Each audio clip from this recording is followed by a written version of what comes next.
I never thought of myself as an entrepreneur or pursuing entrepreneurship at any point of time. I was very happily working and very aggressive, very ambitious. In my mind, actually, or as for me, entrepreneurship is a state of mind, not really like what you do professionally.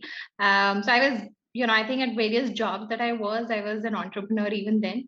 It just so happened that circumstantially I came, I had been feeling very strongly about this problem as a working woman. I could look back at my adolescence and teenage years and think why, this is a big problem that needs to be solved for Indian women. And finally, having worked in corporate sector for a decade, I just decided to take a plunge. I felt that I could solve it well.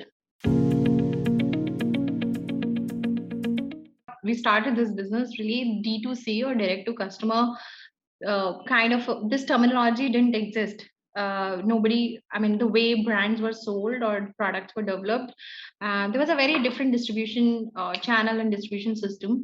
But that's where we identified the problem is that there are so many hops to customer and not what really customer wants. And in this case, it was a girl or a woman, and the entire chain was made of opposite gender, and the correct feedback or what they want is not flowing back.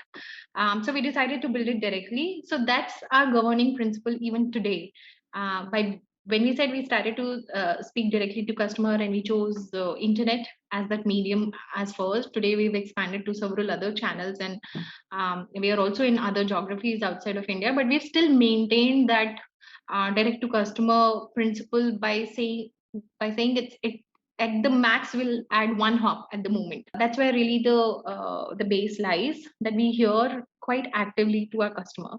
We have multiple triggers to collecting feedbacks, and not just collect feedback but also crunch it and come up with a lot different scores to different aspects of our experience, whether it's product, it's service, it's post purchase experience. And when we attach scores, then we know where we land and what we need to fix. In terms of intimate apparel, the key top three key trends that I'm seeing is that now I see younger generation, and by young I don't mean 18 or 20, but I mean, let's say, under 35. All the age groups that I see, they have multiple options for their wardrobe, different outfits. They have different options for, they keep some products separately for when they're going out for vacations, or for family outings, etc. The second trend that I'm seeing is that there is a lot more awareness on what lingerie can do, the right underwear can do for you and your confidence, and how you want to spend your day, how much peace of mind it brings to you, versus before. So in fact, when we started, none of our customers, forget customers actually, none of our even family and friends would be willing to go and write a review on on Facebook and such. But today, that's not a problem. We had at that time, none of the influencers or Bollywood celebrities would like to engage with an underwear brand. Again, not a problem. So there's a lot more awareness and acceptance of underwear and conversations around underwear. There's a lot more acceptance, and we feel actually quite proud that Clovia was able to bring that conversation right in the front. It was a big taboo before when we started, so much so that a lot of actually media publications, etc., would refuse to carry our ads, and we had to do a lot of proxy advertising by showing night suits and such. The third key trend that I'm seeing is, actually, maybe it's not a trend so much, but it already always existed. It's just that today there are people like us who are so data centric and so customer centric that we've been able to arrive at this trend. But brands like us, and actually we are like really one of very few, and who bring that international kind of thought process and standards to all of our customers. So this trend already always existed. It's just that nobody was working on it, but today we are able to work on it effectively. And despite doing such a wide range of sizes and fits, etc., thanks to data, we have been able to keep our inventory very well under control. In fact, we have best, I think, numbers when it comes to days of holding, aging, unsold, etc. We are slowly evolving into a company that listens to the most intimate thoughts of women over a period of time, because of the kind of work we did and the sector that we worked, which is intimate, personal, discretion was necessary. It has gotten built in our DNA to be able to speak to a girl, and the girl confide in us quite well. So now we are privy to a lot of their customer insights and a lot of needs. So slowly, Clovia is evolving into a more inclusive and brand which will address multiple such needs of customers. So Ms. Tony joining us has been one of the best decisions, one of the best things that has happened for Clovia. Keeping a long-term vision of company, which is to bring that rich international experience to tier 2 and tier 3 of India, where each of our product, which we work very hard on, can compete at international level, while keeping the pricing to be in that affordable space for middle of the pyramid customers.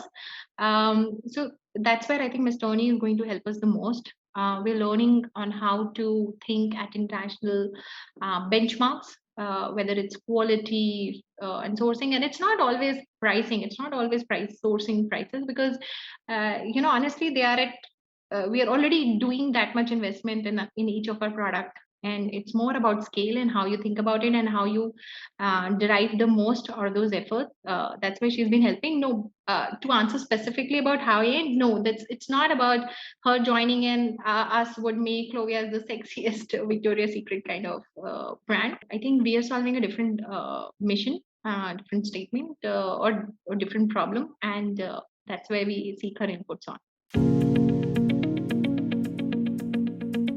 We've raised funds at different points of time, but we haven't built our business in a way where you're on like a rocket to moon and then you're collecting fuel on the way. That's not how we've built our business. Our business has been operationally very, very strong, and we've always delivered very healthy bottom lines. And last year we also turned EBITDA positive. Even before that, on channel level, and some people call it CM2, contributing margin 2, or channel EBITDA level, we've always been profitable. That's how we built our business. So we wanted to have partners who also understand that mindset that we had, that it can be, you cannot be, as an entrepreneur, we cannot always be under that stress of raise or crash. No, we have to build a sustainable business model, which where you're not buying revenue at cost by spending huge amounts of money. At the same time, also not restrict scale. I mean, for scale, of course, you have to spend a little bit more, and so there has to be a good balance between scale and sustainability. That's the kind of those are the kind of partners I think we were very lucky and God was kind to us to have found. Also, our business sees a lot of ups and downs, so we wanted to have people on board who have that long-term vision on business. And just in 5 years we've seen three such major events which are completely out of control of any business. First was demonetization. I saw so many businesses who could not come out of it. The second was, and it was quickly followed by GST reform, which also took its toll on many businesses, because it slows you down and it disrupts you for some time, and then you take a quarter to recover. And then third, we all know. I mean, the entire world got impacted because of COVID. At that time, when you're having those near-death experiences, where especially in COVID, where you just have zero cash in for almost 45 days. So I think 40 days when the lockdown happened. You need partners who can believe in you and your resilience, and who have a long term vision and not just what happened this quarter. I didn't face any gender bias there, which I have honestly faced when I was in job market and I was interviewing multiple times. I was asked, when are you are married? What about your in-laws? Will you be able to travel? Will you work long hours? When do you plan to have kids? Those sort of questions were part and parcel of life. I mean, to the extent that you stop minding them and you have your answers structured around it. But I'm glad that that's something I left way behind when at least in this world, I don't get asked such questions and I don't see that bias. However, I do feel that this space is still, like many other sectors, still male heavy, I mean, in terms of gender ratio. So in a category like ours, which is so specific to women. It's not like fashion or accessories or something. It's something very specific to women. It's not. It doesn't deal with outer expression. Deals with more with inner peace. There, I think it may be difficult for many people on the other side of the table to relate to user customer or see how whether it's a latent demand or whether it's a burning demand. That sort of, I think, was difficult. But other than that, no gender bias.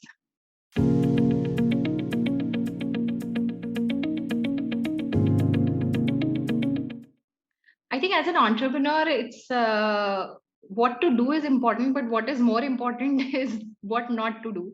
So there have been several different directions that many people have advised us to take in past.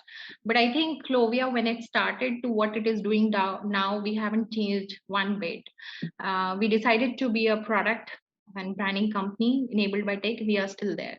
While so many companies around us have moved from market started from marketplace, moved to brand, private label, back to marketplace, or multiple models. But I think that's one thing we said, okay, this is the problem that we wanted to solve. We feel that there's a paucity of right fits and sizes of product. We're going to solve the product problem first, and we stuck by it. So I think investor aspiration and entrepreneur's dream, one, you have to know that, I mean, the way we treat it as karma. We have accepted someone's money, we've got to give returns on it. But at the same time, this is also our life's work. We are, investing prime of our youth and energy in it. Like I mentioned before, it can't be a scale and crash or kind of a model. It has to be sustainable. You've set out your original aim in life was to set out, solve a problem and not just have quick returns. So I think it starts from there, and you have to be very honest upfront about your personal ambitions. It's a very difficult job because you live, breathe your work all the time. I think my experience of being an entrepreneur for past 7 years, what I came to realize is that we give so many decisions every day, micro decisions, what creative to go, what offer to place, to massive decisions about the strategic view of the business. It can choke your creative bucket. It overflows and you're just not thinking creative anymore. It can just topple over.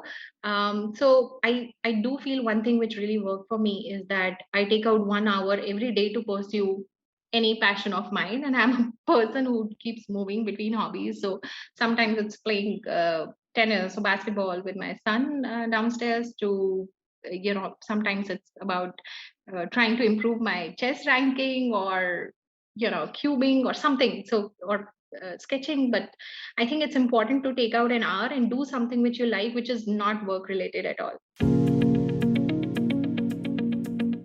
I think self doubt is something that people who say that we don't have any are very few, or they are not truthful about you. So you have to live with it. I think it also keeps you sometimes questioning, sometimes if you question yourself if you're doing good enough, if you're doing right, it keeps you on the right path, because then you're open to hearing views of other people, you're open to listening in to your customers as well as mentors.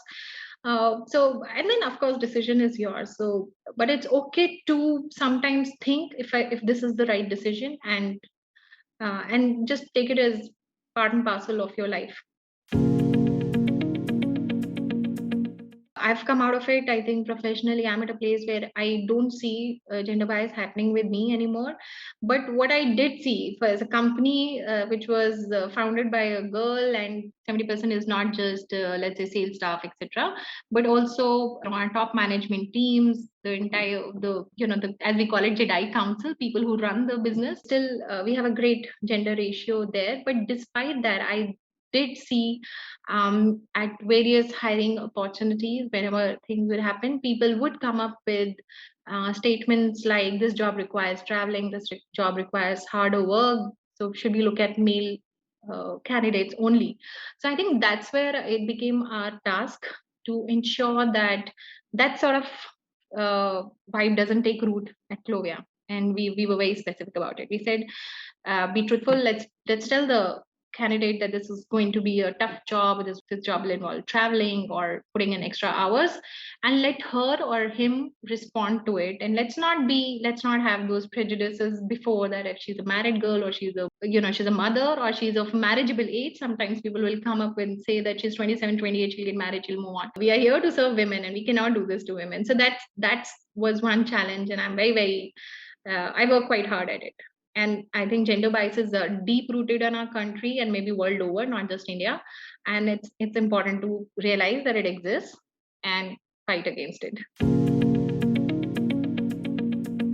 Okay, my advice to women entrepreneurs would be and is to accept that you cannot do everything. I don't know why there are so many articles and all those, in pop culture, everybody says that women can do everything. They manage families and they manage work. But I think for us, for girls of this generation, I think it's important to accept that we cannot do everything as well as people ask us to. Putting ourselves at work, family will suffer a little bit. And when we are putting so much in family, then we cannot be professionally, as aggressive. We have to find a balance. And I personally, I think, went through that phase where I was always berating myself or at, not doing enough at work or not doing enough at family. And, then you go through that low phase. And then I just realized that I have to accept a slightly substandard version of mine where I'm just like I'm doing my best at both places, and it still may not be as good as how I was, let's say, before motherhood. And I have to accept it, and maybe I can just slowly inch back as my child grows. So I think acceptance is very important.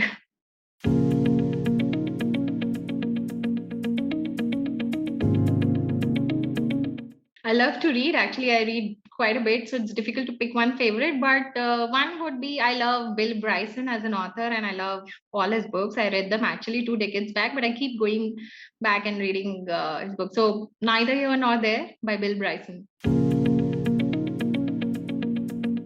I'm an action movie junkie. So it's like my standard Friday evening fix. And I don't care how bad a script is or as how bad actors are, as long as few punches are being thrown all the time. I just took up learning sign language, something that I always was curious about, and I came upon that class. So I just spent an hour nowadays. For this week, I'm spending an hour there learning sign language. Before that, I was trying to improve my cubing time. So I just that 1 hour that I take. Actually, it's about 3 to 4 hours per week. I can't say that I do it every day, but that really gets me going. I have a long bucket list. As a person who's about to hit 40, I think I'm also in that phase of midlife crisis phase. But I think skydiving is something that I'd always wanted to do, and I'm yet to do.